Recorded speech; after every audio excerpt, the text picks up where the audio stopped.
Tvíburar eru systkini, tvær stelpur, tveir strákar eða strákur og stelpa, sem að þroskast í móðurkviði á sama tíma og yfirleitt fæðast, svona að minnsta kosti nokkurn veginn á sama tíma. Það getur nú alveg liðið klukkutímar, jafnvel dagur eða tveir á milli, en yfirleitt erum við að tala um mínútur á milli.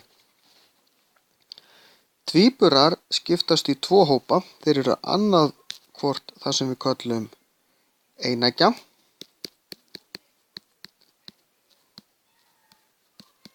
eða tvíeggja.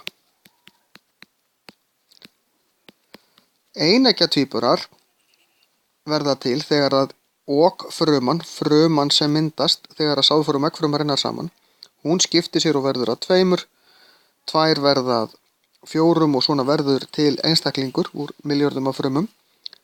En hjá eineggja tvíburum þá dettur þetta í sundur og verður í raun að tveimur einstaklingum með sama erfðaefni.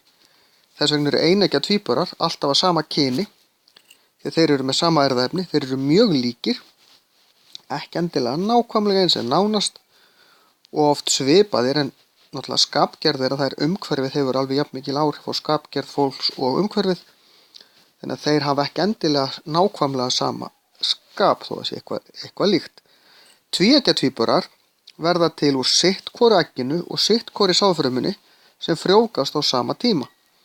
Þá losar konan 2 egg í staðinn fyrir 1 og tvíeggja tvíburar geta verið 2 strákar, 2 stelpur eða strákur og stelpa, og tvíeggja tvíburar eru ekkert skyldari eða líkari heldur en hver önnur systkini, hver önnur alsystkini þar að segja. Þannig að það eru til þessar 2 gerðir, eins og má segja, tvíbura, eineggja tvíburar og tvíeggja.